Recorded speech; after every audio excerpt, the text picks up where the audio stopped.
Hello दोस्तों, मैं राजेंद्र जोशी स्वागत करता हूं आपके अपने यूट्यूब चैनल आरजे क्लासेस पर।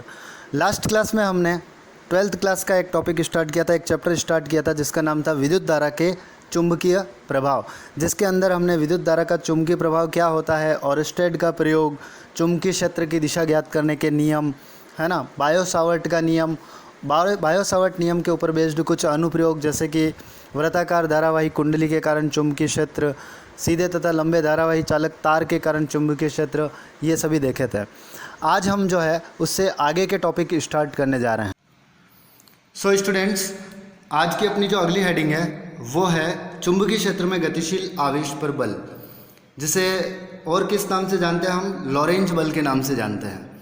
अब लॉरेंज बल क्या होता है, देखो इसके अंदर क्या बताया गया आपने को कि जब कोई आवेश किसी चुंबकीय क्षेत्र में गति करता है तो आवेश पर एक बल आरोपित होता है जिसे चुंबकीय बल या फिर लॉरेंज बल कहा जाता है ना।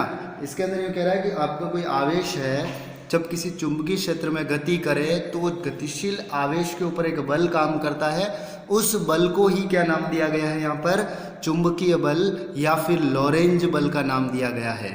और इससे आगे क्या बोला गया, जिसकी दिशा मतलब किसकी बात हो रही है यहाँ पर, इस लॉरेंज बल की बात हो रही है ना, चुंबकीय बल की बात हो रही है, जिसकी दिशा चुंबकीय क्षेत्र की दिशा मतलब यहाँ पे बी वेक्टर की बात हो रही है, कैपिटल बी वेक्टर, और कण की गति की दिशा मतलब वी वेक्टर, दोनों के लंबवत होती है। अगर अल्टीमेटली हम बोले इससे रिलेटेड कि आवेश जब चुंबकीय क्षेत्र में गतिशील है तो उस पर एक बल काम करेगा और वो बल जो होगा आपका बी वेक्टर वी वेक्टर दोनों के क्या होगा, लंबवत होगा, राइट। एफ बी वी आपस में क्या होंगे, परपेंडिकुलर होंगे यहाँ पे। अब आगे क्या बोला गया, यदि एल लंबाई का तार चुंबकीय तीव्रता बी वेक्टर के क्षेत्र में थीटा कोण पर रखा जाए जिसमें आई धारा प्रवाहित हो रही है, राइट। तो यहाँ पे हमें क्या किया कि हमने एक वायर कंसिडर किया है कैपिटल एल लंबाई का, और उसको यहाँ पे कितने एंगल पे रखा है, हमने थीटा एंगल के ऊपर रखा है, और आवेश क्या है आपका क्यू है, और हमने तार के अंदर कितनी धारा मानी है, हमने तार के अंदर आई धारा प्रवाहित मानी है। तो चुंबकीय क्षेत्र के कारण बल, है ना। अब चुंबकीय क्षेत्र के कारण उस चालक तार के ऊपर क्या होगा, एक बल लगेगा। उस बल का फॉर्मूला क्या होता है आपका, F = IBL sin थीटा, है ना। चुंबकीय क्षेत्र में किसी चालक पर लगने वाले बल का सूत्र क्या होता है आपका, F = IBL sin theta. This is your equation number 1। अब F = I की जगह हम क्या लिख सकते हैं, Q/T, है ना। आवेश प्रवाह की दर को हम क्या कहते हैं, विद्युत धारा कहते हैं, है ना। तो Q/T मैंने लिख दिया I की जगह। अब यहाँ से देखें अगर फिर से L/T, है ना, लेंथ अपॉन टाइम, मतलब क्या हो गया, एक तरीके से दूरी बटा समय, जिसको हम क्या लिखते हैं, वेग लिखते हैं, या विस्थापन बटा समय, वेग लिखते हैं इसको हम। तो ये हो जाएगा आपका Q तो एज इट इज रह गया, राइट। L/T की जगह मैंने V रख दिया, ये भी साइन थीटा। ये हो गई आपकी इक्वेशन नंबर 2 हो गई। अब इस बल को हम लॉरेंज बल मतलब Fm से यहाँ पे रिप्रेजेंट कर रहे हैं, है ना। और इसको हम किस तरीके से लिखेंगे, Q आपका एज इट इज रह गया यहाँ पे, और B V साइन थीटा, है ना। इसको हमने लिख दिया V क्रॉस B, सदिश गुणनफल के रूप में लिख दिया इसको। तो एक्चुअल में आपका जब कोई आवेश किसी चुंबकीय क्षेत्र में गतिशील है तो उस आवेश पर जो बल लगता है जिसे लॉरेंज बल कहते हैं, उसका फॉर्मूला आपको क्या मिला यहाँ पर, Fm = QV क्रॉस B, आपको इसका फॉर्मूला मिला, राइट, या फिर F = QVB sin थीटा। अब इसके अंदर एक बात और हो सकती है कि अगर चुंबकीय क्षेत्र के साथ साथ अगर विद्युत क्षेत्र की भी उपस्थिति कंसिडर की जाए, राइट, तो विद्युत क्षेत्र की उपस्थिति जब कंसिडर करोगे तो जो बल होगा टोटल, वो आपका विद्युत क्षेत्र के कारण लगने वाले बल और चुंबकीय क्षेत्र के कारण लगने वाले बल दोनों के योग के बराबर होगा, राइट। और अगर यहाँ पे बात की जाए इस विद्युत क्षेत्र के कारण लगने वाले बल की, आवेश के ऊपर लगने वाले बल की, तो वो हमने स्टार्टिंग का जब चैप्टर पढ़ा था विद्युत क्षेत्र वाला, वहाँ पर मैंने बताया था आपको, वो होता है फॉर्मूला Q × E होता है उसका फॉर्मूला। तो मैंने क्या किया यहाँ पर, F की जगह Q × E लिख दिया, QE वेक्टर प्लस Fm अपन ने जस्ट अभी ऊपर निकाल के रखा था। तो ये कितना हो गया आपका, QV क्रॉस B हो गया। अब मैंने क्या किया, यहाँ से Q को बाहर निकाल दिया कॉमन, तो आपका फाइनल फॉर्मूला क्या आ गया, ये आ गया। तो ये हेडिंग आपकी कंप्लीट हुई, चुंबकीय क्षेत्र में गतिशील आवेश पर बल, जिसे क्या नाम दिया हमने, लॉरेंज बल का नाम दिया है, राइट। अगर बात की जाएगी लॉरेंज बल की, चुंबकीय क्षेत्र में गतिशील आवेश पर बल या लॉरेंज बल, तो क्या बोलेंगे हम, F is equal to Q V cross B या F is equal to Q V B sine theta. ये आगे कहीं ना कहीं अपने काम आने वाला है फिर से, राइट। नाउ जो आपकी अगली हेडिंग रहेगी वो आपके सामने दिख रही है, देखो आपको, समरूप चुंबकीय क्षेत्र में आवेशित कण की गति।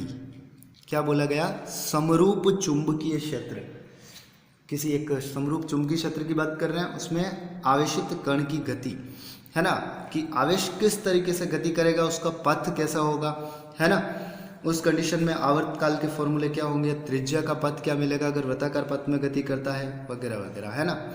या फिर इसको अपन जैसे अगर मान लो एग्जाम में क्वेश्चन पूछा जाता है आपसे, तो वो इस तरीके से भी पूछ सकता है कि चुंबकीय क्षेत्र में गतिमान आवेश जब first point V and B परस्पर लंबवत है और जब आवेश B वेक्टर में लंबवत गति नहीं करे।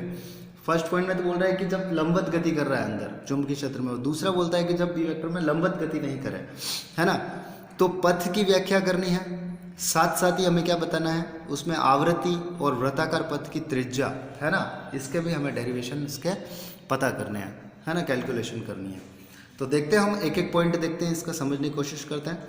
इसका फर्स्ट पॉइंट है आपका, जब आवेश चुंबकीय क्षेत्र में लंबवत प्रवेश करता है ना। क्या बोला गया कि जब आवेश चुंबकीय क्षेत्र में क्या करता है, लंबवत प्रवेश करता है। तो यहाँ पे मैंने एक डायग्राम बना रखा है, इस डायग्राम में इसको एक्सप्लेन कर रखा है। देखो डायग्राम में क्या बोला गया है, ये जो आपको क्रॉस क्रॉस क्रॉस दिख रहे हैं, एक तरीके से चुंबकीय क्षेत्र को बता रहा है ना, और इस चुंबकीय क्षेत्र के अंदर ये आपका आवेश हो गया प्लस Q, है ना, लंबवत गति करता है, राइट। तो जब देखो यहाँ पे लिखा हुआ है, चित्रानुसार प्लस Q कुलाम आवेश चुंबकीय क्षेत्र के लंबवत V वेग से प्रवेश करता है। क्या बोला गया है, चुंबकीय क्षेत्र के लंबवत V वेग से प्रवेश करता है, तो आवेश पर लगने वाला लॉरेंज बल, ये चीज़ मैं आपको पहले ही क्लियर कर चुका हूँ।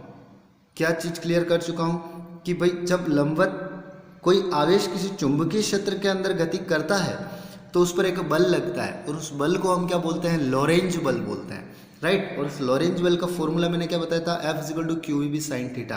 तो ये आपका formula F is equal to Q V B sine theta, right. या यहाँ अगर देखा जाए, हमने क्या बोला है कि आवेश जो है वो चुंबकीय क्षेत्र के लंबवत प्रवेश कर रहा है, इसका मतलब क्या हुआ, theta is equal to 90 degree बनेगा, और जब थीटा 90 बनेगा तो साइन 90 की वैल्यू होती है आपकी 1।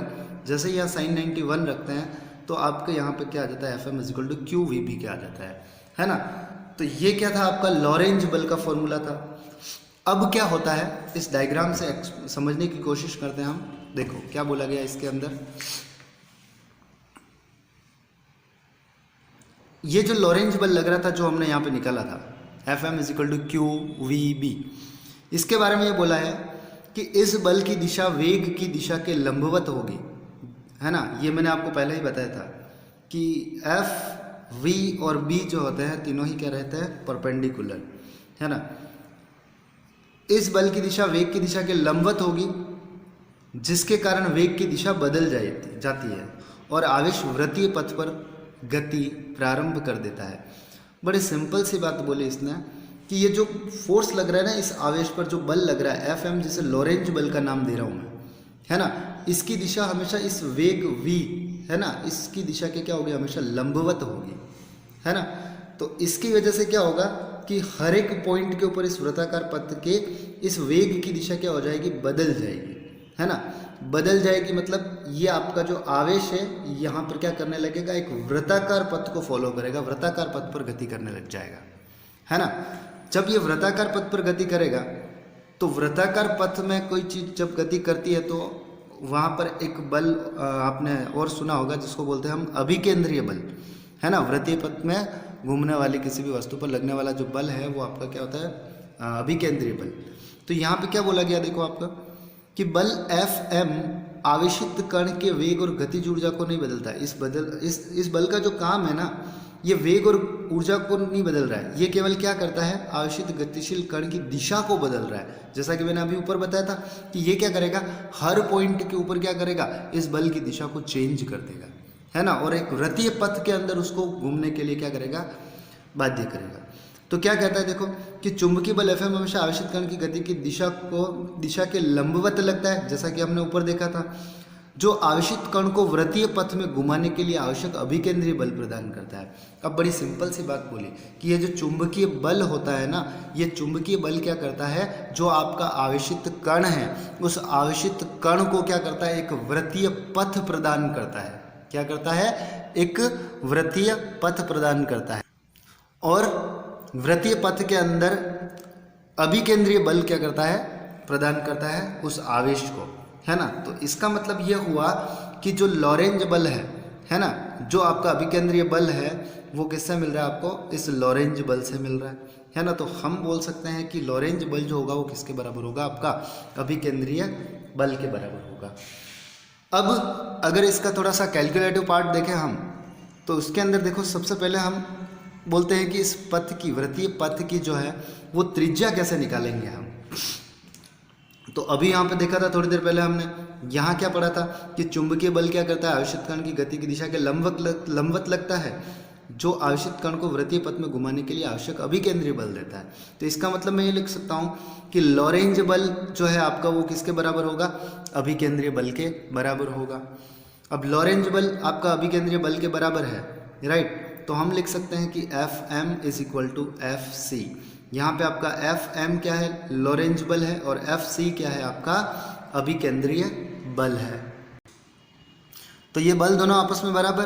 अब हमें पता है कि हमने जो लॉरेंज बल निकाला था, लॉरेंज बल का फॉर्मूला क्या आया था हमारे पास, Fm is equal to QVB क्या आया था, और Fc अभिकेंद्रीय बल जो होता है, उस अभिकेंद्रीय बल का फॉर्मूला क्या होता है आपके पास, Fc is equal to mv square by R, centripetal force, right, Fc।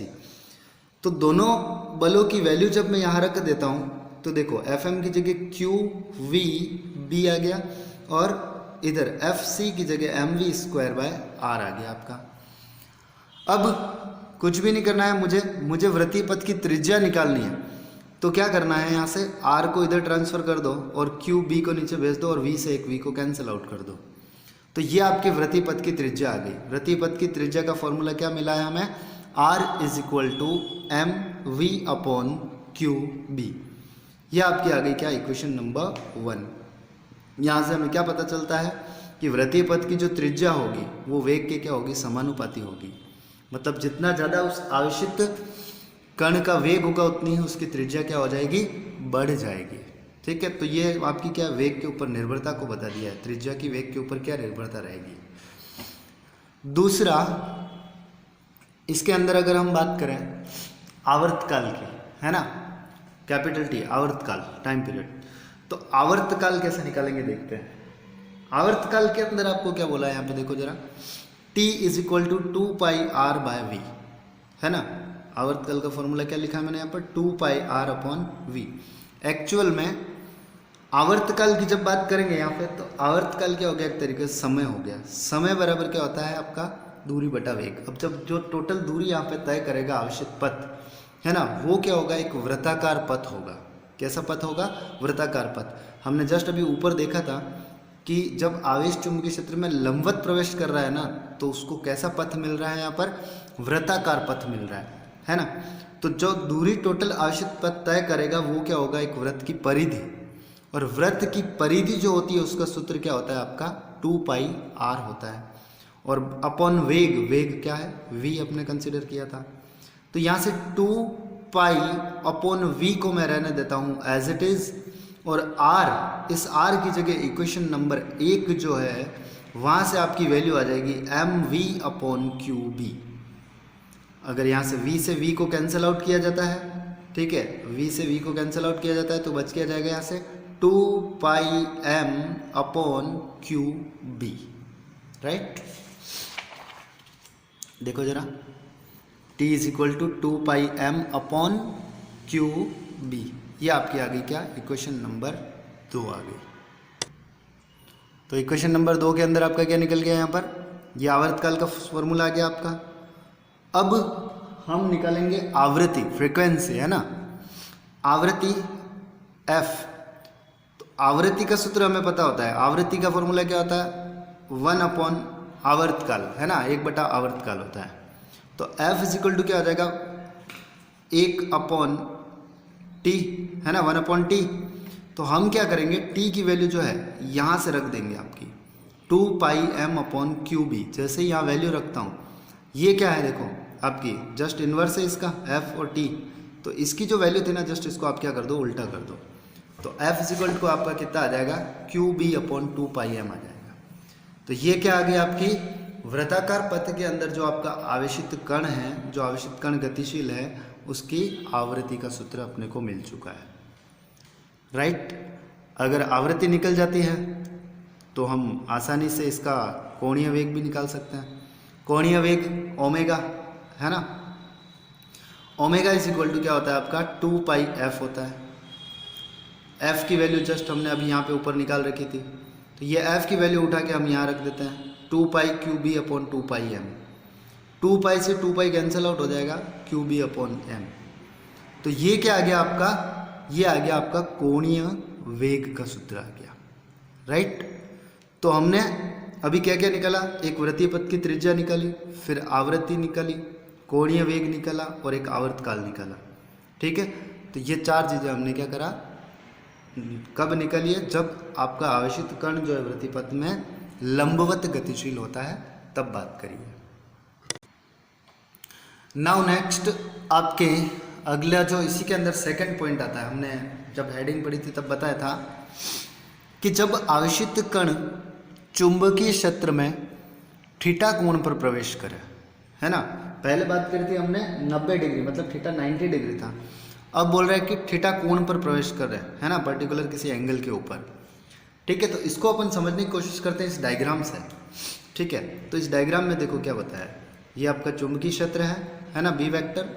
इसके अंदर क्या हुआ, ये आवेशित कण जो है ना, ये आवेशित कण जो है आपका, ये क्या कर रहा है, थीटा एंगल के ऊपर देखो कितने कोण पे ऊपर, इस चुंबकीय क्षेत्र के साथ कितना कोण बना रहा है, थीटा कोण बना रहा है। और कितने कोण, कितने वेग से गतिशील है, v वेग से गतिशील है ना।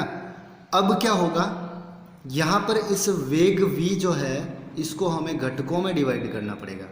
एक घटक बन जाएगा आपका क्षैतिज घटक, जो थीटा के साथ v1 मान लिया है मैंने, और एक घटक हो जाएगा आपका लंबवत घटक, जो हो जाएगा आपका v2, है ना। अगर मैं बात करूँ इस v1 की, तो v1 की वैल्यू कितनी होगी हमारे पास, v1 की वैल्यू होगी v कोस थीटा, है ना। थीटा के साथ वाला कंपोनेंट घटक किस में आएगा आपका, कोस थीटा की टर्म में आएगा। तो ये हो जाएगा v1 equal to v cos theta. तो v2 कितना हो जाएगा आपका, v2 इज इक्वल टू हो जाएगा v साइन थीटा। अब यहाँ पे समझने की कोशिश करनी है हमें, यहाँ पे क्या होगा, देखो बच्चों, इस v1 इस वाले घटक की वजह से, है ना, क्षैतिज घटक के कारण आपका जो आवेश है वो क्या करेगा, एक रेखीय पथ में गति करेगा, है ना। आवेश क्या होगा, एक सरल रेखा में गति करेगा। और इधर इस v2 के कारण, मतलब v साइन थीटा के कारण, इसको मिलेगा वृत्ताकार पथ। कैसा पथ मिलेगा, वृत्ताकार पथ।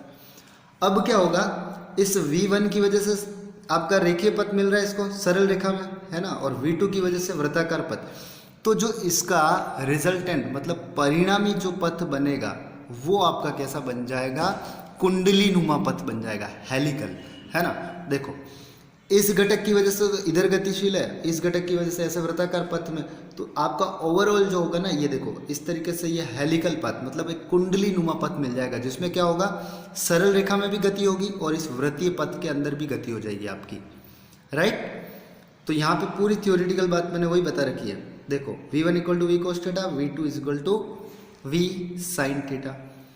वी कोस थीटा, है ना, मतलब v1 के कारण आवेश चुंबकीय क्षेत्र में सरल रेखा में गति करेगा, और v साइन थीटा मतलब v2 के कारण वृत्ताकार पथ में गति करेगा। अर्थात आवेशित कण की रेखीय गति के साथ साथ क्या हो जाएगी, यहाँ पर वृत्ताकार पथ पर भी गति होगी, दोनों ही गति होगी यहाँ पे। तो उसका रिजल्टेंट जो मिलना है, परिणामी पथ जो मिलेगा, वो कैसा, कुंडली नुमा हेलिकल पाथ मिलेगा आपको। बात समझ में आती है। अब यहाँ पे अगर मान लो एग्जाम में छोटा एक क्वेश्चन पूछा जाता है, क्या पूछा जाता है कि जब आवेश आपका किसी चुंबकीय क्षेत्र में लंबवत गति करता है और चुंबकीय क्षेत्र में थीटा कोण पर प्रवेश करता है तो आवेश के द्वारा बनने वाले पथ कैसे होंगे, है ना। तो आप क्या बताएंगे कि जब लंबवत गति करता है तो पथ आपका कैसा हो जाएगा, वृत्ताकार पथ हो जाएगा, और जब आवेश क्या करेगा, थीटा कोण पर प्रवेश करेगा तो पथ कैसा हो जाएगा, कुंडली नुमा हो जाएगा। ये बात आपको ध्यान रखने वाली है यहाँ पर, राइट। तो यहाँ तक तो कोई दिक्कत नहीं है।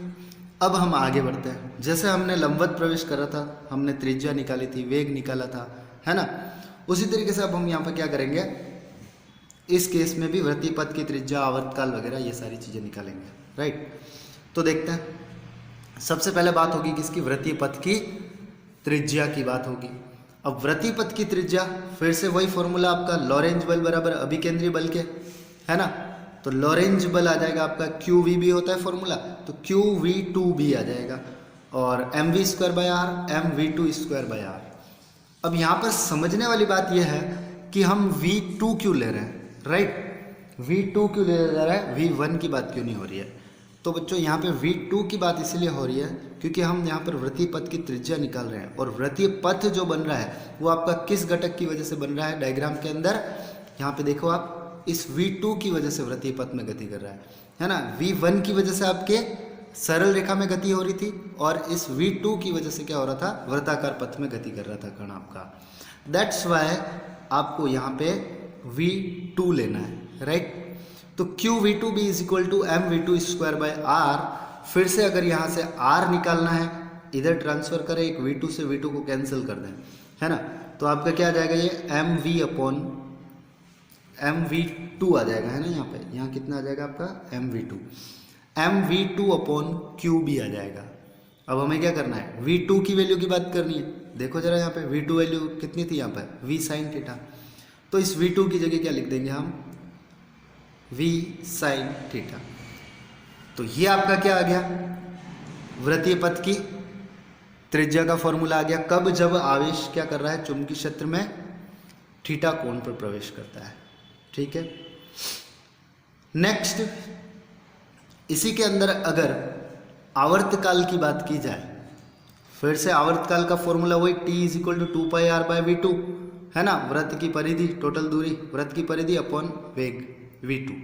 यहाँ पे भी v2, क्योंकि हम टोटल क्या करेंगे, जो आपका यहाँ पे हेलिकल पाथ, कुंडली पथ बन रहा है, उसकी क्या करेंगे यहाँ पर, उसका आवर्तकाल निकालेंगे, है ना। तो 2πr/v2, उसमें v2 का रोल होगा। तो हमें क्या करना है, r जो है, इस r की वैल्यू अपनी ऊपर आ चुकी है। यहाँ पे r की वैल्यू कितनी थी, M V sine theta upon Q B, और v2 की वैल्यू अपने पास पता थी, v साइन थीटा थी, राइट। क्या होगा यहाँ से v cancel out, sine theta से साइन थीटा कैंसिल आउट हो जाएगा, ऊपर से बच जाएगा 2πm, और अपॉन में यहाँ बच जाएगा क्यू बी। ये आपकी क्या हो गई, इक्वेशन नंबर 2 हो गई, है ना। ये आपकी क्या आ गई, क्वेश्चन नंबर 2, जिसमें क्या निकाला है हमने, आवर्तकाल निकाला है। नाउ नेक्स्ट आगे बढ़ते हैं। देखो नेक्स्ट यहाँ पे आता है आपका आवृत्ति, है ना। नेक्स्ट क्या आता है आपका, आवृत्ति। आवृत्ति f, फिर से वही आवृत्ति क्या होती है, आवर्तकाल की व्युत्क्रम होती है। तो f is equal to 1/t। तो f is equal to 1/t, t की वैल्यू जस्ट अपन ने अभी निकाली थी, कितनी आ रही थी, 2πm अपॉन क्यू बी चला जाएगा आपका ऊपर। तो आवृत्ति का फॉर्मूला क्या आ जाएगा, क्यू बी अपॉन 2πm आ जाएगा। ये आपके आवृत्ति का फॉर्मूला आ चुका है, राइट। अब हम क्या करेंगे, कोणीय वेग निकालेंगे। फिर से वो तरीका, सेम तरीका, omega is equal to 2πf होता है आपका। f की वैल्यू यहाँ से उठा के रख देनी है आपको यहाँ पे। तो ओमेगा इज इक्वल टू कितना आ जाएगा, QB/m आ जाएगा। जो अब कोणीय वेग के अंदर कोई चेंजेस नहीं आएगा, वो का वही फॉर्मूला आएगा आपका। वहाँ जब लंबवत प्रवेश कर रहा था तो भी यही फॉर्मूला आ रहा था, यहाँ पे भी आपका यही फॉर्मूला आ रहा है। ना ही आवृत्ति में कोई चेंज आएगा, सेम फॉर्मूले मिलेंगे इसके, राइट। अब एक चीज़ इसके अंदर और आती है, उसको भी देख लेते हैं।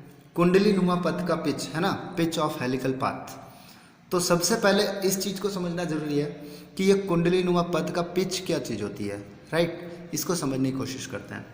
तो क्या बोला जाता है, देखना जरा, कि चुंबकीय क्षेत्र में आवेशित कण द्वारा तय दूरी है ना। अब चुंबकीय क्षेत्र में जो गतिशील आवेश था वो कितनी दूरी तय कर रहा है ना, कितनी क्षैतिज दूरी बोलेंगे एक्चुअल में यहाँ पे, है ना। जितनी दूरी उसने तय करी है उसी को अपन क्या बोलते हैं, कुंडलीनुमा पथ का पिच बोलते हैं, है ना। अब वो दूरी मान लो मैं डी से इसको कंसिडर करता हूँ कि वो दूरी कितनी थी, डी थी। तो दूरी बराबर वेग इंटू समय हो गया यहाँ पर, है ना। तो V1 हमने कितना बोला था जब हम यहाँ पे बात कर रहे थे, है ना, इस V1 वाले घटक की। तो V1 अपने कितना आया था, V cos थीटा था, है ना, क्षैतिज घटक था। तो इसकी वैल्यू हम रख देंगे यहाँ पे कितनी, V1 की वैल्यू कितनी रख देंगे, V cos थीटा, और T की वैल्यू हमने निकाल रखी थी, कितनी आ रही थी हमारे पास, 2πm/QB आ रही थी, राइट। अब यहाँ पे क्या हुआ, यहाँ पे हमने देखा कि यहाँ पे मैंने V1 लिया है ना। तो अब चुंबकीय क्षेत्र में आवेशित कण जितनी दूरी तय कर रहा है वो क्या है, क्षैतिज दूरी, और क्षैतिज घटक यहाँ पे क्या था, वेग का, वो V1 था। दैट्स वाई यहाँ पे मैंने क्या लिया है, आपका V1 लिया है। अगली जो हेडिंग आ रही है हमारी, है ना, अभी हमने क्या पढ़ा है, किसी चुंबकीय क्षेत्र में आवेशित कण की गति, जिसके अंदर दो केस देखे थे। एक जब आवेश क्या करता है, लंबवत प्रवेश करता है चुंबकीय क्षेत्र में, और दूसरा हमने क्या देखा, जब आवेश किसी कोण पर, थीटा कोण पर प्रवेश करता है ना। अब अपनी अगली जो हेडिंग आ रही है वो आ रही है साइक्लोट्रॉन, राइट। नेक्स्ट हेडिंग क्या है अपनी, साइक्लोट्रॉन। तो देखते हैं साइक्लोट्रॉन के अंदर क्या होता है। तो सबसे पहले अपने को समझना होगा कि साइक्लोट्रॉन होता क्या है ना, इसका क्या काम होता है। तो देखो साइक्लोट्रॉन के बारे में क्या बोला जाता है, वह उपकरण जिसकी सहायता से धनावेशित कण जैसे प्रोटॉन, न्यूट्रॉन तथा अल्फा कणों आदि को त्वरित किया जाता है ना। साइक्लोट्रॉन का यहाँ पे क्या काम बताया है कि ये वो उपकरण है जो क्या करता है, धनावेशित कणों, है ना, धनावेशित कणों के उदाहरण के तौर पे किसको लिया है हमने, प्रोटॉन हो गया, आपका न्यूट्रॉन हो गया, अल्फा कण हो गया, है ना। इन सभी को क्या करना है, त्वरित करना, एक्सेलरेट करने के काम आता है। अब एक्सेलरेट कणों मतलब त्वरित कणों का उपयोग कहाँ किया जाएगा, इन त्वरित कणों का उपयोग परमाणु विखंडन में किया जाता है ना, परमाणु की जानकारी में किया जाता है। तो क्या बोला जाता है, देखो जरा इसका सिद्धांत क्या कहता है। सबसे पहले इसका सिद्धांत को समझने की बात करते हैं यहाँ पे, कि जब एक गतिशील आवेशित कण पर लंबवत चुंबकीय क्षेत्र लगाया जाता है तो वह वृत्ताकार पथ पर गति करने लग जाता है। जब गतिशील आवेशित कण को बार बार एक ही दोलनीय क्षेत्र से गुजारते हैं तो यह आवेशित कण उच्च ऊर्जा तक त्वरित हो जाता है। देखो सिद्धांत की बात अभी हम कर चुके हैं थोड़ी देर पहले ही, है ना। सिद्धांत के अंदर वही बात बोली है कि अगर आप क्या करते हो, किसी आवेशित कण को, गतिशील आवेशित कण को लंबवत चुंबकीय क्षेत्र के अंदर ले जाते हो तो उसको कौन सा पथ मिलता है, वहाँ पर वृत्ताकार पथ मिलता है। कब, जब आप लंबवत प्रवेश कराते हो। मैंने जस्ट आपको इससे पहले वाली हेडिंग के अंदर अभी ये बताया है ना, कि लंबवत प्रवेश करने पर आवेश कैसी गति करता है, वृत्ताकार पथ पर गति करता है ना। अब इसके आगे इसने यूँ बोला कि जब ये आवेशित कण जो है, गतिशील आवेशित कण, इसको एक ही दोलनीय क्षेत्र, है ना, एक ही दोलनीय क्षेत्र का मतलब यहाँ पर किससे लेके चल रहा है, आपका विद्युत क्षेत्र, मतलब एक विभवांतर से लेकर चल रहा है, दोलनीय क्षेत्र, है ना। दोलनीय क्षेत्र जो चेंज हो रहा है ना, से गुजारा जाता है तो यह आवेशित कण उच्च ऊर्जा, तो जो आवेशित कण उस चुंबकीय क्षेत्र के अंदर गतिशील होगा वो क्या होगा, एक उच्च ऊर्जा को प्राप्त करेगा, मतलब उच्च ऊर्जा तक त्वरित हो जाएगा। तो यहाँ पे हम जो ऊपर बात कर रहे थे वो यही कर रहे थे कि ये जो धनावेशित कण थे ना, इनका उपयोग कहाँ, किस में किया जाता है, त्वरित करने में, है ना, इन धनावेशित कणों को त्वरित करने में, है ना। तो सिद्धांत के अंदर भी वही बात हुई है कि जब आवेशित गतिशील कण को बार बार एक ही दोलनीय क्षेत्र से गुजारा जाता है तो ये आवेशित कण उच्च ऊर्जा तक त्वरित हो जाता है ना। अब इसके अंदर क्या होता है, इसका कंस्ट्रक्शन क्या होता है, इसकी वर्किंग क्या है ना, रचना क्या है, कार्यविधि क्या है, उसको तो समझने की कोशिश करते हैं। देखो इसमें क्या बोला गया कि इसमें धातु की डी आकार की दो पट्टियाँ D1 और D2 होती है, जिनको परस्पर कुछ दूरी पर व्यवस्थित कर दिया जाता है ना। ये देखें आप, है ना, ये डी आकार की दो पत्तियाँ दिख रही हैं यहाँ पर, है ना। इनका शेप कैसा है आपका, डी शेप में, ये एक पत्ती ये हो गई और एक दूसरी पत्ती ये हो गई, आपको ये यहाँ पे भी दिखा रखा है इस डायग्राम में भी, राइट। तो इनको क्या कर दिया जाता है, परस्पर कुछ दूरी पर व्यवस्थित कर दिया जाता है। फिर इसके आगे क्या बात की जाती है, देखो जरा, कुछ दूरी पर व्यवस्थित कर दिया जाता है। दोनों पट्टियों का संबंध उच्च आवृत्ति स्रोत, देखो उच्च आवृत्ति स्रोत जिसकी आवृत्ति कितनी होगी 10⁻6 हर्ट्ज से लेकर 10⁻7 हर्ट्ज तक, तथा उच्च विभवांतर, अच्छा उच्च विभवांतर कितना अप्लाई किया जाएगा 10⁻4 वोल्ट तक लगभग, के प्रत्यावर्ती स्रोत, है ना, एसी सोर्स से जोड़ना है इसको। मैंने आपको ऊपर बताया था कि एक ही दोलनी क्षेत्र कब मिलेगा, जब आप एक एसी सोर्स यहाँ पे क्या करते हो, कनेक्ट करते हो, जिसकी वैल्यू क्या होती रहेगी, अल्टरनेटिवली चेंज होती रहेगी। मतलब एकांतर क्रम में उसका विभव क्या होता रहेगा, आपका चेंज होता रहेगा, एक बार प्लस माइनस, राइट। तो इसकी आवृत्ति तो कितनी है, दोनों पट्टियों का संबंध जिस स्रोत से करें उसकी आवृत्ति तो लगभग 10⁻6 हर्ट्ज से 10⁻7 हर्ट्ज, और विभवांतर कितना प्रोवाइड किया जा रहा है 10⁻4 वोल्ट, है ना, के इस प्रत्यावर्ती स्रोत मतलब एसी सोर्स से आपको इसको जोड़ देना है। अब आगे क्या कहा जाता है, देखो पहले इसको मैं डायग्राम में बताता हूँ आपको। ये देखो, ये आपकी दोनों डी आकार की पत्तियाँ, है ना, यहाँ लगा रखा है, ये देखो एक ये उच्च आवृत्ति एसी स्रोत, है ना, उच्च आवृत्ति मतलब वही 10⁻6 से 10⁻7 हर्ट्ज, और इसका विभवांतर कितना था 10⁻7 के समथिंग, राइट। आगे क्या कहा गया, सॉरी 10⁻4 वोल्ट्स के समथिंग, है ना। अब आगे क्या बोला गया, इस प्रत्यावर्ती विभवांतर के कारण D1 तथा D2 एकांतर क्रम में धन तथा ऋण विभव पर होती रहती है।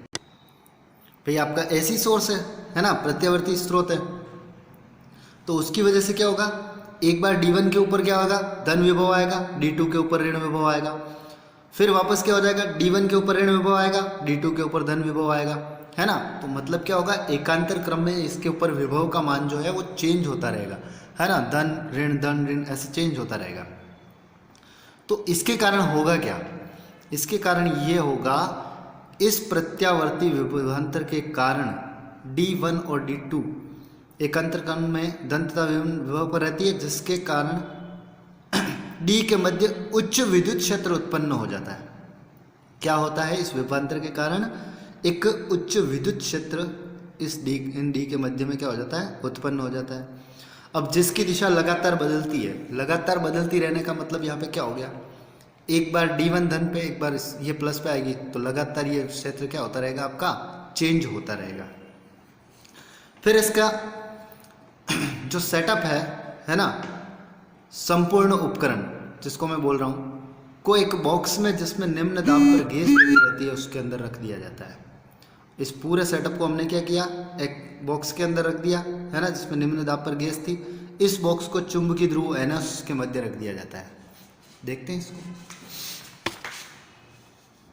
ये देखो आप, ये आपको चुंबकीय ध्रुव दिख रहे हैं, ये NS है ना, इस N और S के बीच में यहाँ पर इस सेटअप को पूरे को रख दिया हमने, है ना।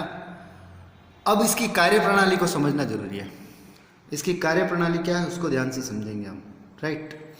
अभी तक हमने जो बातें करी, जनरल सेटअप की बात करी थी मैंने, क्या क्या बात करी कि दोनों D1 और D2 को कुछ उचित दूरी पर रख दिया हमने, इनका स्रोत एक उच्च आवृत्ति एसी स्रोत से कर दिया, और इस पूरे सेटअप को N और S के ध्रुवों के मध्य रख दिया, है ना, चुंबकीय क्षेत्र का अप्लाई कर दिया हमने। अब इसकी कार्यप्रणाली क्या कहती है, देखते हैं इसकी कार्यप्रणाली के अंदर क्या बोला जाता है। कार्यप्रणाली के अंदर फर्स्ट पॉइंट जो आता है वो कहता है कि धनायनों को उत्सर्जित करने वाला स्रोत दोनों D के मध्य स्थित होता है, जिससे अल्प वेग का धनावेशित कण जैसे प्रोटॉन अल्फा कण दोनों D के मध्य उत्सर्जित करा देते हैं। हमें स्टार्टिंग में क्या पता था, हमने क्या बोला था, साइक्लोट्रॉन का काम क्या होता है, ये क्या करता है, धनावेशित कणों को उच्च ऊर्जा तक त्वरित करने का काम करता है। अब ये धनावेशित कण जो है हमें कहाँ से प्राप्त होंगे, ये यहाँ बता रखा है कि धनायनों को उत्सर्जित करने वाला स्रोत दोनों D के मध्य होता है ना, और ये क्या काम करता है, अल्प वेग का धनावेशित कण क्या करता है, इन दोनों D के बीच में यहाँ कहीं उत्सर्जित करवा देता है। अब जब कण इन दोनों D के बीच में आता है, ठीक है, तो क्या होता है उसको समझते हैं।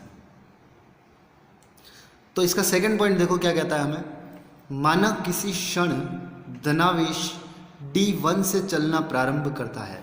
इसके अंदर ये कह रहा है आपको कि मान लो जो आपका जो धनावेशित कण था वो d1 से चलना प्रारंभ कर रहा है, फर्स्ट है ना, d1 से चलना प्रारंभ करता है। तो इस कंडीशन में क्या था आपका कि उस क्षण d1 धन विभव पर और d2 d1 के सापेक्ष ऋण विभव पर है। तो इस डायग्राम के अंदर आपको यहाँ पे देखने को मिलेगा, ये देखो कि जब यहाँ से कण चलना प्रारंभ किया था तो आपकी ये जो d1 थी, ये वाली प्लेट तो आपकी किसके ऊपर थी, देखो यहाँ पे धन विभव के ऊपर थी, और ये d2 जो थी ये किसके ऊपर थी, आपकी यहाँ पर ऋण विभव के ऊपर थी, है ना। तो उससे क्या होता है देखते जरा। इस समय यह आवेशित कण दोनों d के मध्य उच्च विद्युत क्षेत्र के द्वारा त्वरित हो जाता है और गतिज ऊर्जा QV प्राप्त कर लेता है।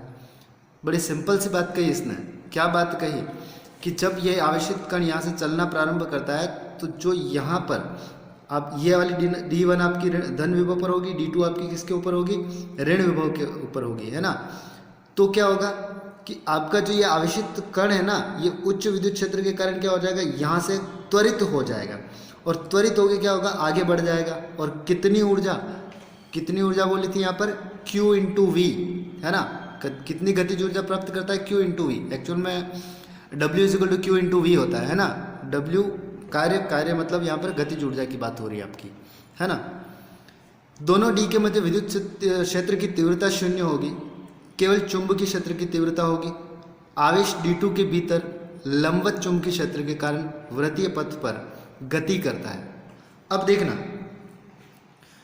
विद्युत क्षेत्र के कारण, उच्च विद्युत क्षेत्र के कारण आपका जो आवेशित कण था वो क्या हो गया, यहाँ से निकल चुका है, और इस d2 है ना, d2 के अंदर जैसे प्रवेश करेगा तो यहाँ से जैसे लंबवत प्रवेश करता है, तो हमने अभी सिद्धांत पढ़ा था, जब लंबवत प्रवेश करता है तो क्या होता है, यहाँ पर एक वृत्ताकार पथ उसको मिल जाता है ना। तो यहाँ से जैसे ही आवेश यहाँ पे प्रवेश करेगा तो इसको क्या मिल जाएगा, एक वृत्ताकार पथ यहाँ से पूरा का पूरा मिल जाएगा, है ना। तो क्या बोला देखो,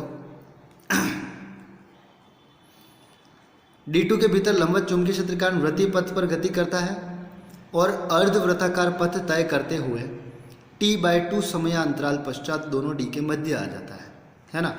क्या किया, जो आवेश यहाँ से चलना प्रारंभ किया था वो उच्च विद्युत क्षेत्र के कारण क्या हो गया, यहाँ से त्वरित हुआ, और ये पूरा पथ तय करते हुए, है ना, वृत्ताकार पथ तय करते हुए t/2 समय के पश्चात कहाँ आ गया, इस जगह पे आ गया। देखो ये सेकंड डायग्राम के अंदर देखो, दोनों d के मध्य यहाँ आ गया, है ना। अब यहाँ पे क्या होता है कि जैसे ही आवेशित कण ये अर्धवृत्ताकार पथ तय करके यहाँ पहुँचा, उसी समय क्या होता है कि भाई एसी सोर्स है आपका, तो एसी सोर्स होने की वजह से क्या हो गया, ये वाली जो डी है वो ऋण विभव पर आ गई, और ये वाली आपकी जो डी है वो किस पे आ गई, धन विभव के ऊपर आ गई, है ना। देखो जरा,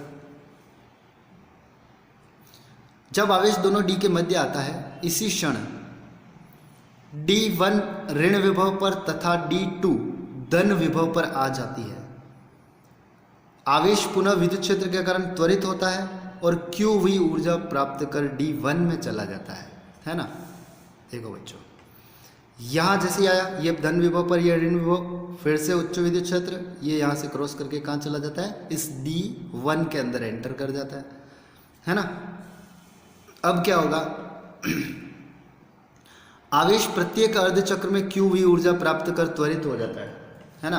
क्या करता है, कितने, प्रत्येक अर्धचक्र में इसको कितनी ऊर्जा मिलती है, Q इंटू V ऊर्जा प्राप्त कर त्वरित हो जाता है और वृत्तीय पथ पर तेजी से गति करता है। बड़ी सिंपल सी बात बोली बच्चों कि इसको इस अर्धवृत्त के अंदर QV ऊर्जा मिली, वापस अगले वृत्त के अंदर इसको, अर्धवृत्त के अंदर इसको कितनी QV ऊर्जा मिली, है ना। तो ये QV गतिज ऊर्जा प्राप्त करके क्या हो जाता है, त्वरित हो जाता है ना। तो लास्ट पॉइंट के अंदर मैं यही बात कर रहा हूँ यहाँ पे, देखो कि वृत्तीय पथ पर तेजी से गति करता है। अब जब वृत्तीय पथ पर आवेश तेजी से गति करेगा तो उसकी वजह से क्या होगा, इस वृत्तीय पथ की त्रिज्या जो है वो त्रिज्या क्या हो जाएगी, बढ़ जाएगी, है ना। जैसे सपोज दैट यहाँ इस डायग्राम में समझने की कोशिश करो कि आवेश जैसे यहाँ से चलना प्रारंभ किया था, यहाँ से चला, ये पूरा एक राउंड कंप्लीट किया, है ना। धीरे धीरे इसका वेग बढ़ता गया, फिर देखो इस तरीके से ये बढ़ता जाएगा, इसका पाथ जो होगा क्या होगा, बढ़ता रहेगा बढ़ता रहेगा बढ़ता रहेगा, है ना। किसकी वजह से, हर एक अर्ध चक्र में इसको क्यू वी ऊर्जा मिलती रहेगी, है ना, और इसकी त्रिज्या बढ़ती रहेगी। तो त्रिज्या बढ़ने से क्या हो जाएगा, देखो त्रिज्या बढ़ जाती है और एक ऐसी अवस्था, क्या बोल रहा है, और एक ऐसी अवस्था आती है जब वृत्तीय पथ की त्रिज्या डी की त्रिज्या के बराबर आ जाती है। जो वृत्तीय पथ बन रहा है ना जो यहाँ पर, उसकी त्रिज्या जो है आपका डी की जो त्रिज्या उसके बराबर हो जाती है ना। यहाँ देखो ये वाला पूरा पाथ देखो आप, पूरा कंप्लीट पाथ। तो इस कंडीशन में क्या हुआ, इस वृत्तीय पथ की त्रिज्या लगभग किसके बराबर आ गई आपकी, ये जो डी दे रखी है इसकी त्रिज्या के बराबर आ गई, है ना। तो इस कंडीशन में हम क्या बोलेंगे, देखो इस धनावेश को ऋणावेशित प्लेट W से विक्षेपित कर बाहर निकाल दिया जाता है, जिसकी ऊर्जा कई मेगा इलेक्ट्रॉन वोल्ट में होती है ना। फाइनली जब इसकी त्रिज्या इस वृत्तीय पथ की त्रिज्या के बराबर हो गई तो हमने क्या किया, यहाँ से इसको क्या कर दिया, बाहर निकाल दिया, है ना। ये क्या थी, एक ऋणावेशित प्लेट थी, इससे इसको क्या कर दिया, बाहर निकाल दिया। तो ये आपको क्या मिल रहा है, देखो यहाँ पर धनावेशित किरण पुंज जो किस तरफ जा रहा है, लक्ष्य नाभिका की तरफ, है ना। और ये जो पथ मिल रहा था आपको यहाँ पर इस डायग्राम के अंदर, इस पाथ को क्या बोला है, त्वरित प्रोटोनों का पथ बोला है। बात समझ में आती है ना। तो अब यहाँ से जो इलेक्ट्रॉन बार बार क्यू वी ऊर्जा प्राप्त करके त्वरित हुआ, और त्वरित होकर क्या हुआ, प्लेटों के बराबर उसकी त्रिज्या और लास्ट में बाहर निकाल दिया, उसकी ऊर्जा जो होती है बहुत ज़्यादा होती है, मेगा इलेक्ट्रॉन वोल्ट्स के अंदर समथिंग, राइट। तो ये था आपका पूरा साइक्लोट्रॉन का कॉन्सेप्ट कि साइक्लोट्रॉन किस तरीके से काम करता है ना, इसकी रचना कैसी है, इसकी कार्यविधि क्या है ना। अब जो चीज़ हम अभी थोड़ी देर पहले देख रहे थे, है ना, साइक्लोट्रॉन के लिए भी वो चीज़ें देखने वाले हैं। तो सेम टू सेम रहती है वो चीज़ें ही, ज़्यादा कोई फ़र्क नहीं पड़ता है उसके अंदर। तो देखते हैं इसके अंदर सबसे पहले बात जो होगी वो होगी किसकी, वृत्तीय पथ की त्रिज्या की। अब वृत्तीय पथ की त्रिज्या के अंदर फिर से वही बात कि अभिकेंद्रीय बल बराबर लॉरेंज बल। अभिकेंद्रीय बल आपका क्या था, mv²/r, और लॉरेंज बल qvb। यहाँ से r निकालना है, ट्रांसफर करो, v से v काट दो, r = कितना आ जाएगा आपका, यहाँ से m, यहाँ पे आपका क्या आ जाएगा, v आ जाएगा, है ना। ये v से एक v काट दिया तो r = कितना आ गया आपका, mv/qb आ गया। तो ये सेम ही आ रहा है जो हमने अभी थोड़ी देर पहले जो हेडिंग पढ़ी थी ना, जब आवेश क्या कर रहा था, चुंबकीय क्षेत्र में लंबवत गति कर रहा था, वहाँ जो हेडिंग पड़ी थी वो उसके अंदर जो त्रिज्या आ रही है वो की वो त्रिज्या यहाँ पे भी आ रही है आपकी, राइट। अब देखते हैं आगे। इसी तरीके से मैं अगर आवर्तकाल की बात करूँ तो आवर्तकाल भी निकाल सकते हैं हम, है ना। आवर्तकाल के अंदर क्या बोला गया, देखो आवर्तकाल कैपिटल T, फिर से वही फॉर्मूला, कैपिटल T = कितना, 2πr/v, है ना, वृत्त की परिधि अपॉन वेग, जो वर्ताकार पथ में आवेशित कण का वेग है वो वेग। तो r की वैल्यू जस्ट अपन ने अभी जो निकाली थी कितनी थी, 2π/v को यूं का यूं रहने देते हैं, r की वैल्यू कितनी निकाली हमने, mv/qb, है ना। अब क्या होगा, यहाँ से इस v से इस v को कैंसिल आउट कर दो, 2πm/ क्या बच जाएगा, qb। ये आवर्तकाल भी सेम ही आ रहा है। इसी तरीके से अगर आवृत्ति की बात करो, f = 1/t, f = t की जो वैल्यू यहाँ पे आ रही थी उसको जस्ट उल्टा कर दो आप, qb/2πm। सेम टू सेम बात होगी किसकी, आपकी वही कोणीय वेग की बात होगी। कोणीय वेग ओमेगा = कितना, 2πf, कोणीय वेग ओमेगा 2πf के इक्वल, f की वैल्यू हमारे पास कितनी थी, qb/2πm, तो qb/2πm यहाँ पर वैल्यू रख दी। 2π से 2π cancel out, omega = q/m। Same चल रही है सारी की सारी वैल्यू जो वहाँ हमने देखी थी। अब यहाँ पे जो अगली बात होती है, धनावेशित कण की अधिकतम ऊर्जा। धनावेशित कण की अधिकतम ऊर्जा कैसे निकालेंगे, ये फिर से वही बात है। देखो आप, लॉरेंज बल बराबर आपका किसके आएगा, अभिकेंद्रीय बल के बराबर, है ना। अब यहाँ से मैंने क्या किया, एक v0 से एक v0 कैंसिल आउट, v0 निकाल दिया, qb/r0/m, है ना। अब अधिकतम ऊर्जा मतलब अधिकतम गतिज ऊर्जा की बात हो रही है। फॉर्मूला होता है ½ mv², है ना। हमने यहाँ से v0 की वैल्यू उठा के यहाँ रख दी, तो यहाँ पे क्या आ जाएगा, ½ mv0²। अधिकतम ऊर्जा मतलब अधिकतम गतिज ऊर्जा, k maximum, ½ m as it is, v0 की वैल्यू यहाँ से यहाँ रख दी, फिर इसका स्क्वायर ओपन कर दिया तो फाइनल आपकी काइनेटिक एनर्जी, अधिकतम गतिज ऊर्जा जो आ रही है, उसका फॉर्मूला हमें क्या मिल रहा है, Q square B square R naught square upon 2m मिल रहा है, राइट। तो ये आपकी क्या आ गई, अधिकतम गतिज ऊर्जा। अब यहाँ पे वी नोट किसको बता रहा था, धनावेश के अधिकतम वेग को बता रहा है। किसको बता रहा है, धनावेश के अधिकतम वेग को। आगे बढ़ते हैं, अगले जो इसका पॉइंट आ रहा है वो आपका क्या आ रहा है, देखो, वृत्ताकार चक्करों की कुल संख्या, है ना। वृत्ताकार चक्कर कितने उस पथ के अंदर तय किए गए, है ना, उसकी बात करते हैं। तो मान लिया कि कैपिटल N जो है यहाँ पर क्या है, वृत्ताकार चक्करों की संख्या है, और V जो है वो लगने वाले विभवांतर को बता रहा है। अब एक पूर्ण चक्र में आवेश द्वारा ग्रहण ऊर्जा, है ना, एक पूरे चक्र में कितनी ऊर्जा ग्रहण कर रहा था आवेश, 2 × QV। कैसे कर रहा था, देखो मैंने आपको बताया था पहले, आधे चक्र के अंदर QV, इस आधे चक्र के अंदर QV प्लस QV कितना हो जाएगा आपका, 2QV हो जाएगा, है ना। अब आगे देखो, N चक्र में आवेश द्वारा ग्रहण ऊर्जा, ये एक पूरे चक्र में थी, तो N चक्र में कितनी हो जाएगी, N से मल्टीप्लाई कर दो इसको, है ना। आगे क्या कह रहा है कि यह ऊर्जा आवेशित कण की अधिकतम गतिज ऊर्जा के बराबर होगी। कौन सी ऊर्जा, जो आपके पूरे पथ के अंदर तय करे है ना, है ना, एक पूर्ण चक्र में 2QV और N चक्र में 2QVN, यही ऊर्जा किसके बराबर होगी, अधिकतम गतिज ऊर्जा के बराबर होगी संरक्षण से। तो हम क्या करेंगे यहाँ पर, ये जो फॉर्मूला आया है आपका, है ना, N चक्र में आवेश द्वारा ग्रहण ऊर्जा का, इसको हम क्या करेंगे, अधिकतम गतिज ऊर्जा जो हमने कितनी निकाली थी, ऊपर यहाँ देखो आप, ये kinetic energy maximum, Q square B square R naught square upon 2m, है ना। तो इसको और इस 2QVN को बराबर लिख देंगे हम, ये देखो जरा, बराबर लिख दिया। हमारा मकसद क्या था यहाँ से, हमारा मकसद था इस N की वैल्यू को निकालना, है ना। तो कर दो दूसरी तरफ ट्रांसफर, सभी को जो कैंसिल आउट हो रहा है उसको कैंसिल आउट कर दो। तो फाइनल आपका कितना मिल रहा है, N = B square Q R note square upon 4mv। ये आपके किसका फॉर्मूला आ गया, वृत्ताकार चक्करों की कुल संख्या का आपका फॉर्मूला आ गया, राइट। तो ये क्या था आपके पूरा इसका साइक्लोट्रॉन का कैलकुलेटिव पार्ट बता दिया मैंने, है ना, कि त्रिज्या कितनी आई, उसका आवर्तकाल कितना आया, आवृत्ति, है ना, कोणीय वेग, चक्करों की टोटल संख्या, अधिकतम गतिज ऊर्जा, राइट। तो साइक्लोट्रॉन पूरा कंप्लीट हुआ, है ना। अब इसके अंदर कुछ छोटे छोटे पॉइंट्स और हैं, वो ये पॉइंट्स भी आपको बता देता हूँ मैं। इसके अंदर साइक्लोट्रॉन की सीमाएं बता रखी है ना।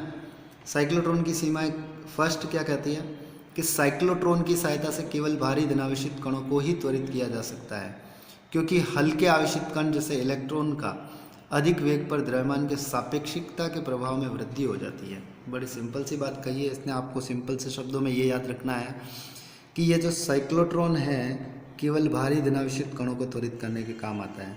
हल्के कण होंगे अगर, तो हल्के कण के अंदर क्या होगा कि वेग जो होगा इलेक्ट्रॉन का ज़्यादा हो जाएगा, तो द्रव्यमान का सापेक्षिकता का प्रभाव, ये फॉर्मूला आपके सामने है देखो, m = m0 अपॉन √1 - v²/c²। तो वेग जब यहाँ पे बढ़ेगा तो द्रव्यमान के ऊपर इफेक्ट आ जाएगा, है ना। आपको क्या करना है, इसको केवल और केवल भारी धनावेशित कणों के लिए ही देखना है। दूसरी बात इसके अंदर क्या बोली गई, इस युक्ति की सहायता से अनावेशित कण जैसे न्यूट्रॉन आदि को त्वरित नहीं कर सकते हो आप। ये केवल किसकी बात करता है, धनावेशित कणों की ही बात करता है ना। किसकी बात करता है, केवल धनावेशित, है ना, न्यूट्रॉन वगैरह की बात नहीं करता है। तो ये इसकी दो सीमाएं थी। फिर अगर हम बढ़ते हैं इसके उपयोग की तरफ, है ना, तो इसके उपयोग में सबसे पहला उपयोग क्या आता है, अगली जो हेडिंग है हमारी वो है साइक्लोट्रॉन के उपयोग। ठीक है, ये आपको कुछ छोटे छोटे उपयोग है एग्जाम पॉइंट ऑफ व्यू से याद रखने हैं। इसके अंदर सबसे पहला जो उपयोग है वो आपका क्या है कि इसके द्वारा त्वरित ऊर्जा के आवेशित कणों का उपयोग नाभिक से संगत टक्कर कर नाभिक की संरचना ज्ञात करने में। मैंने बोला था इसका शुरू में ही मैंने आपको इसकी बता दिया था, साइक्लोट्रॉन जब डेफिनेशन बता रहा था तो उस समय मैंने बताया था आपको क्या कि त्वरित कण जो होते हैं साइक्लोट्रॉन के द्वारा, है ना, उच्च ऊर्जा के त्वरित कण जो होते हैं उनका उपयोग कहाँ करते हैं, परमाणु के विखंडन, है ना। परमाणु विखंडन का मतलब यहाँ पर यह था कि नाभिक से संगत मतलब टक्कर करवाकर उसके नाभिक की संरचना कैसी है, क्या है, उसको ज्ञात करने में, पता करने में। दूसरा इसके उपयोग के अंदर आ रहा था आपका रेडियो एक्टिव पदार्थों को उत्पन्न करने और उनका उपयोग विभिन्न रोगों के उपचार में, रेडियो एक्टिव पदार्थों को उत्पन्न करने में, है ना। इससे रेडियो एक्टिव पदार्थ को उत्पन्न करो और फिर उनका उपयोग कहाँ पर, किन रोगों के उपचार में हो सकता है, उसके अंदर। तीसरा इसके अंदर क्या बोला गया, इससे प्राप्त त्वरित ऊर्जा कणों का उपयोग ठोसों में आयनों को रोपित करके उनके गुणों में सुधार कर और नए पदार्थों के संश्लेषण में किया जाता है। राइट, हम क्या कर सकते हैं, इन उच्च त्वरित कणों का उपयोग करके, है ना, नए जो आयन्स वगैरह जो है उनको आप क्या कर सकते हो, उनको रोपित करके उनके गुणों में सुधार करो, उनको एडिट मॉडिफाई करके कुछ नए पदार्थों का संश्लेषण करो। राइट, तो ये आपके कुछ छोटे छोटे उपयोग हैं, आपको याद रख लेना है, इसकी सीमाएं आप देख लेना। राइट, तो आपका ये साइक्लोट्रॉन वाला पूरा का पूरा पोर्शन क्या हुआ, यहाँ पर कंप्लीट हुआ। अब इसके अलावा आपको ये मैं अब थोड़ी देर पहले बता चुका हूँ कि चुंबकीय क्षेत्र में धारावाही चालक तार पर बल जो होता है उसका फॉर्मूला क्या होता है। उसका फॉर्मूला आपका होता है क्या, F vector equal to I L cross B, है ना। मैंने आपको जब चुंबकीय क्षेत्र में गतिमान आवेश पर लगने वाले बल की बात करी थी तो उसको शुरुआत में मैंने आपको ये फॉर्मूला बताया था। राइट, जिसका प्रूफ हम यहाँ पे देख रहे हैं। ठीक है, तो ज़्यादा कोई हार्ड है नहीं इसके अंदर। आपको पता है कि आवेशित कार्य पर आवेशित कण जो होता है उस पर कार्यरत बल का formula F equal to Q V cross B होता है। क्रॉस प्रोडक्ट ओपन करते हैं तो V Q V B sine theta आ जाता है। वी की जगह हम L अपॉन टी रख सकते हैं, राइट, और Q अपॉन टी की जगह आई, तो वही I L B sine theta. ये ध्यान रखना है आपको, चुंबकीय क्षेत्र में धारावाही चालक पर लगने वाले बल का फॉर्मूला है। ठीक है, इसको केवल आपको ध्यान रखना है, इस सूत्र को। चौगली हेडिंग है हमारी, चुंबकीय क्षेत्र में धारावाही चालक पर बल की दिशा ज्ञात करने के नियम, है ना। चुंबकीय क्षेत्र में धारावाही चालक पर बल की दिशा कैसे ज्ञात करेंगे, उसके कुछ नियम है ना, आपको याद रखने हैं, आगे आगे कहीं ना कहीं काम आएंगे आपके ये नियम भी। तो इसके अंदर क्या बोला जाता है, सबसे पहला जो नियम है वो है फ्लेमिंग के बाएं हाथ का नियम। राइट, फ्लेमिंग के बाएं हाथ का नियम, लेफ्ट हैंड रूल, है ना, फ्लेमिंग्स लेफ्ट हैंड रूल। तो इसके अंदर क्या बोला जाता है, आपको देखो ये आपको डायग्राम दिख रहा होगा, है ना। ये लेफ्ट हैंड फ्लेमिंग के हिसाब से इसने लेफ्ट हैंड का रूल को क्या बताया, देखो, यदि बाएं हाथ के अंगूठे, है ना, क्या बोला कि यदि बाएं हाथ के अंगूठे, ये देखो यहाँ पर अंगूठा, तर्जनी, है ना, और मध्यमा, ये अंगुलियों को इस प्रकार फैलाया जाए कि वे परस्पर लंबवत हो, है ना। आपको इनको कैसे इस तरीके से बताना है, ये लंबवत, ये जो अंगूठे की डायरेक्शन है, ये तर्जनी और ये आपकी मध्यमा, ये तीनों क्या होनी चाहिए, एक दूसरे के लंबवत, है ना, ये लंबवत बतानी है। ठीक है, अगर लंबवत इस प्रकार फैलाया जाए कि वे परस्पर लंबवत हो तथा तर्जनी, है ना, अंगुली चुंबकीय क्षेत्र की दिशा, ये तर्जनी उंगली जो है किसको बतावे, अगर आपकी बी को, चुंबकीय क्षेत्र की दिशा को, मध्यमा अंगुली विद्युत धारा की दिशा, ये मध्यमा वाली किसको बता रही है, विद्युत धारा मतलब आई को बता रही है, तो अंगूठा चालक पर लगने वाले बल की दिशा को व्यक्त करेगा। तो जो अंगूठे की डायरेक्शन में होगा, है ना, वो किसको बताएगा, यहाँ पर चालक पर लगने वाले बल को बताएगा। राइट, अगर किसी चालक तार में धारा अगर इस मध्यमा की दिशा में हो और चुंबकीय क्षेत्र जो है वो इसकी अपने तर्जनी अंगुली की दिशा में हो, तो अंगूठा जिस तरफ होगा आपका उस डायरेक्शन में क्या होगी, उस बल की दिशा होगी। ठीक है, ये आपका पहला नियम था। दूसरा जो है आपका वो है दाएं हाथ की हथेली का नियम, है ना, राइट हैंड रूल है ये आपका। इसके अंदर क्या बोला गया कि यदि दाहिने हाथ की हथेली को खुला रखकर अंगुलियों और अंगूठे को इस प्रकार फैलाए कि अंगुलियों की दिशा चुंबकीय क्षेत्र की दिशा और अंगूठे की दिशा चालक में प्रवाहित धारा की दिशा व्यक्त करे, तो चालक पर लगने वाले बल की दिशा हथेली के लंबवत बाहर की ओर होगी। बड़ी आसान सी बात कही है। देखो, अपने को क्या करना है, दाहिना हाथ जो है ना, उसकी हथेली को पूरा खुला रखो इस तरीके से। राइट, ये इस तरीके से आपको खुला रखना है ना, और अंगुली और अंगूठे को इस प्रकार फैलाए। देखो, जिस तरीके से इस डायग्राम में बता रखा है कि अंगुलियों की दिशा किसको बताए, यहाँ पर ये अंगुलियों की दिशा तो बताए चुंबकीय क्षेत्र की दिशा को, राइट। अंगुलियों की दिशा चुंबकीय क्षेत्र की दिशा को, अंगूठे की दिशा चालक में प्रवाहित धारा, और ये अंगूठा जो इन अंगुलियों के लंबवत है यहाँ पे, वो किसको बताए? धारा की दिशा को, मतलब आई को बताए, है ना। तो चालक पर लगने वाले बल की दिशा, चालक पर लगने वाले बल की दिशा किस तरफ होगी? लंबवत, हथेली के लंबवत बाहर, मतलब ये इस तरफ होगी, है ना। जैसे ये आपकी, ये अगर आपके बी की दिशा को बता रहा है, ये अंगूठा आपके आई की दिशा को बता रहा है, तो इसके परपेंडिकुलर इधर, है ना, ये बल की दिशा को बताएगा, राइट। तो ये आपके क्या हो गए? चुंबकीय क्षेत्र में धारावाही चालक पर बल की दिशा ज्ञात करने के नियम हो गए, 2 नियम हो गए, राइट। जो अगली हेडिंग है अपनी, वो है 2 समांतर धारावाही चालक तारों के मध्य चुंबकीय क्षेत्र, है ना। समांतर धारावाही चालक तार, देखो यहाँ डायग्राम में बताया हुआ है, माना दो समांतर धारावाही चालक जिनकी लंबाइयाँ क्रमशः L1 और L2 है। इस वाले तार की लंबाई L1 और इस वाले की कितनी ले ली है? L2। वह इनके अंदर क्रमशः I1 और I2 धारा प्रवाहित हो रही है ना। इसके अंदर जो धारा कंसिडर करी वो I1, इसके अंदर जो कंसिडर करी वो किसको बता रही है? I2 को बता रही है, राइट। दोनों धारावाही चालक तार एक दूसरे के लंबवत चुंबकीय क्षेत्र में है ना। ये दोनों तार जो है क्या है? लंबवत चुंबकीय, एक दूसरे के चुंबकीय क्षेत्र के अंदर स्थित है। मतलब ये वाला जो तार है आपका, है ना, ये इसके चुंबकीय क्षेत्र के अंदर, ये वाला जो है इसके चुंबकीय क्षेत्र के अंदर रखा हुआ है। और कैसे रखे हुए हैं? इनको समांतर अवस्था में रखे हुए हैं, राइट। तो सबसे पहले अगर यहाँ पे बात की जाए, देखो L1 लंबाई के चालक तार के कारण उत्पन्न चुंबकीय क्षेत्र कितना होगा, है ना। L1 लंबाई के चालक तार के कारण उत्पन्न चुंबकीय क्षेत्र, तो B1 = μ0 I1 अपॉन 2πa, ये फॉर्मूला हम पहले देख चुके हैं। B = μ0 अपॉन 2πr आ रहा था, राइट। आप इससे जस्ट पहले जो मैंने वीडियो डाला था उसके अंदर जाके देखें आप, किसी तार के कारण चुंबकीय क्षेत्र का फॉर्मूला क्या होता है वहाँ पे आपको पता चल जाएगा, राइट। तो B1 = μ0 I1 upon 2πa, equation number 1 हो गई आपकी। फिर आपको आगे क्या बोला गया, देखो जरा। B1 चुंबकीय क्षेत्र के कारण L2 लंबाई के धारावाही चालक तार पर बल। अब चालक तार पर बल का फॉर्मूला मैंने बताया था आपको, चालक पर लगने वाले बल का सूत्र होता है F = I L × B होता है ना, ये मैंने आपको बताया था। तो यहाँ पे क्या हो रहा है कि B1 के कारण, मतलब इसके चुंबकीय क्षेत्र के कारण इस लंबाई के तार के ऊपर कितना बल लगेगा उसकी बात हो रही है ना। तो उस बल को मैंने F2 से डिनोट किया है, और F2 = I2 L2 × B1। अच्छा, यहाँ पे B1 क्यों आया है? क्योंकि चुंबकीय क्षेत्र जो है वो इसके कारण इसके ऊपर देख रहे हैं हम, राइट, इसलिए यहाँ पर B1 आया है। क्रॉस प्रोडक्ट को ओपन करूँगा, L2 B1 sin थीटा आ जाएगा।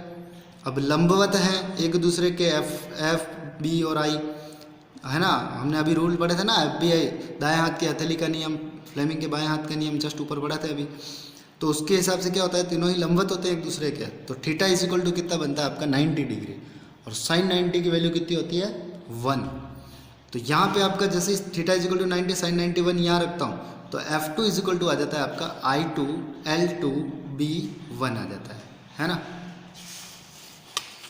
ये देखो आप यहाँ पे F2 की वैल्यू हमें कितनी मिल गई? ये हो गई आपकी F2 की value. F2 = I2 L2 B1, F2 I2 L2, F2 = I2 L2 B1। B1 की वैल्यू अभी जस्ट अभी मैंने इक्वेशन नंबर 1 के अंदर बताई थी आपको। यहाँ पे ये कितनी आ रही थी? μ0 I1 अपॉन 2πa आ रही थी, राइट। तो हम क्या करेंगे, यहाँ पे इसकी वैल्यू रख देंगे उठा के। इस B1 की जगह इक्वेशन नंबर 1 से वैल्यू रखता हूँ μ0 I1 अपॉन 2πa, राइट। तो इस L2 को इसके नीचे भेज दो, F2 upon L2 = μ0 I1 I2 upon 2πa, है ना। अब अगर L1 = L2 = L, मतलब तार की जो लंबाइयाँ वो बराबर हो, तो इस L2 की जगह आप L रख दो। तो ये क्या हो गया? प्रति इकाई लंबाई पर लगने वाले बल का फॉर्मूला आ चुका है आपका यहाँ पे। अगर यही चीज़ में F1 के लिए देखो तो F1 अपॉन L हो जाएगा, तो उसका फॉर्मूला भी क्या आएगा आपका? सेम ही आएगा। तो हम बोल सकते हैं कि F1/L = F2/L = μ0 I1 I2 upon 2πa। तो ये आपकी हेडिंग कंप्लीट हुई, 2 समांतर धारावाही चालक तारों के मध्य लगने वाले बल की, है ना। अब इसके अंदर मानक एम्पियर की परिभाषा है ना, इसको कैसे देखना है। देखो फॉर्मूला आपका ऊपर निकल चुका है, F/L = μ0 I1 I2 upon 2 है ना। I1 I2 अगर मैं 1 एम्पियर कंसिडर करूं और A = 1 मीटर, तो यहाँ कितना हो जाएगा 1 × 1 अपॉन यहाँ पे आ जाएगा 1, है ना। यहाँ तक कोई प्रॉब्लम नहीं है। अब ये जो μ0 दिख रहा है, इस μ0 की वैल्यू कितनी होती है 4π × 10⁻⁷ होती है, और ये 2π एज इट इज़ नीचे रह जाएगा आपका, पाई से पाई और 2 से 4 कैंसिल आउट। तो F/L = आ जाता है आपका कितना 2 × 10⁻⁷ न्यूटन पर मीटर के इक्वल आ जाता है ना। कितना आ गया F/L = 2 × 10⁻⁷ न्यूटन पर मीटर आ गया। अब इसकी डेफिनेशन क्या बनती है इसके हिसाब से देखें अगर, अतः 1 एम्पियर विद्युत धारा वह धारा है जो निर्वात या वायु में परस्पर 1 मीटर, है ना। हमने यहाँ पर A की वैल्यू कितनी ली थी 1 मीटर ली थी, है ना। A क्या था यहाँ पर, A था इन दोनों तारों के बीच की डिस्टेंस, ये देखो A, है ना। तो हम यहाँ इस डेफिनेशन के अंदर भी वही बात कर रहे हैं।